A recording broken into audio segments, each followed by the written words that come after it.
इसका मतलब ये नहीं कि जो मन आए करोगी। घर के कुछ नियम है जो तुम्हें भी मानने पड़ेंगे। हाँ। मम्मी, मुझे रीति रिवाज से कोई दिक्कत नहीं है, पर ऐसे नियम जिनका कोई मतलब ना बने, वो तो गलत है। हाय, देखो तो। अरे घर आए एक दिन पूरा नहीं हुआ और सास से जुबान लड़ाना भी शुरू। नई हो, बहू हो, अपनी हद में रहना सीख लो। हाँ। इतने में विकास भी वहां आ जाता है। माँ, मुझे लगता है शिल्पा को घर रहने की जगह दुकान चलना चाहिए। इसकी नई चीजों की समझ और सोच हमारे बिजनेस के लिए बहुत अच्छी रहेगी। बेटे की बात सुनकर माँ को बहुत गुस्सा आ जाता है। अच्छा, अरे बीवी के आते ही तेरे तो सुर बदल गए। अगर ये दुकान जाने लगी तो गांव में क्या इज्जत रह जाएगी हमारी है? लोग क्या कहेंगे?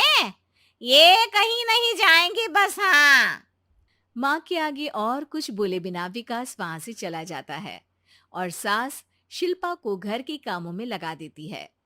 उसी रात विकास और शिल्पा साथ बैठकर बातें कर रहे होते हैं।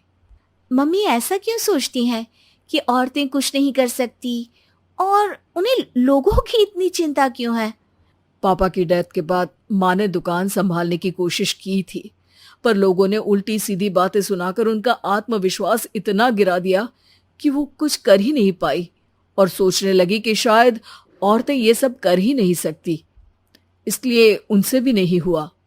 लोगों की यही तो दिक्कत है, उन्हें अपने से ज्यादा दूसरे की जिंदगी में स्वाद आता है। वैसे लोग जिनसे डरते हैं ना, उन्हें ही तोड़ने की कोशिश करते हैं। आप फिक्र मत करो, मम्मी की सोच बदलने का तरीका है मेरे पास। और अगले ही दिन से शिल्पा अपनी सास की सोच बदलने और लोग क्या कहेंगे के डर को खत्म करने की जद्दोजहद में जुट जाती है। मम्मी, आपको पता है, गीता, बबीता, अरे जिनके ऊपर दंगल फिल्म भी बनी है, मैं फिल्म बिल में नहीं देखती। हाँ। वो हरियाणा की लड़कियां हैं। दोनों रेसलर हैं।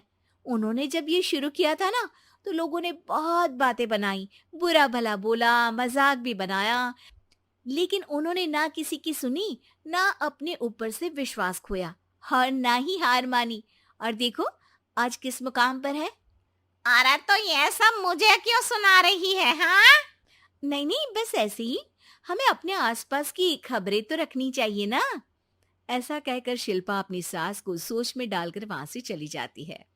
अब शिल्पा हर दिन दुनिया के अगेंस्ट अपनी हिम्मत से सक्सेसफुल बनने वाली लड़कियों की कहानी अपनी सास को सुनाने लगती है। इसी तरह कुछ समय बीत जाता है। और माँ, आजकल बहुत चुप चुप रहती हो, सब ठीक तो है ना? बस कुछ सोचती रहती हैं, इसीलिए ज्यादा बोल नहीं पाती। ऐसा क्यों हुआ माँ? कोई दिक्कत है क्या? अरे तेरी पत्नी ही दिक्कत है। है? मैंने क्या किया?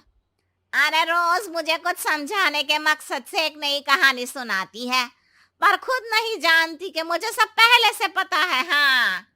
तो फिर दिक्कत क्या है माँ? लोग क्या कहेंगे? अरे उनका तो काम ही है कुछ ना कुछ कहना। आप ये सोचो कि उन्हें नजरअंदाज करके हम साथ मिलकर किस ऊंचाई पर पहुंच सकते हैं। बेटे और बहू की बातों से सोच में पड़ी माँ वहां से चली जाती है। अगली सुबह सबसे पहले तैयार सास आवाज लगाकर बेटी और बहू को बुलाने लगती है। अरे कहाँ सोते पड़े हो दोनों? किसी को घर में कोई काम नहीं है का? हाँ। सास की आवाज सुन शिल्पा भागती हुई कमरे से बाहर निकल आती है, जिसके पीछे विकास भी बाहर आ जाता है। मम्मी, आप इतनी सुबह तैयार होकर कहाँ जा रही हैं? अरे किसी नई शुरुआत से पहले भगवान का आशीर्वाद बनता है या नहीं? मैं सीधा दुकान जाऊंगी, तुम काम निपटा कर आ जाना है। सास की बात सुन शिल्पा और विकास खुशी से फूले नहीं समाते। ये हुई ना मेरी माँ वाली बात। पूरा परिवार मिलकर दुकान पर काम करने लगता है, जिसमें विकास और उसकी माँ दुकान संभालते हैं, तो शिल्पा काम को ऑनलाइन डाल शहर और इंटरनेट का काम संभालने लगती है, जिसे देख गांव में लोगों के बीच गॉसिप शुरू होते देर नहीं लगती। और क्या विकास भाई, अकेले काम संभल नहीं रहा था तो नौकर रख लेते। और तो को यहाँ लाने की क्या जरूरत थी? इन्हें घर में जो काम बोलो वो तो सही से करती नहीं। यहाँ आकर तो तुम्हें डुबा ही देंगी। अरे भाई साहब, अगर आपके घर की औरतें सही से काम नहीं करती ना, तो हमें उससे कोई लेना देना नहीं। यहाँ आपकी पंचायत के लिए किसी के पास समय नहीं है। हाँ। करारा जवाब सुन बातें सुनाने आए लोग मुंह लचकाए उल्टे पैर वापस चले जाते हैं।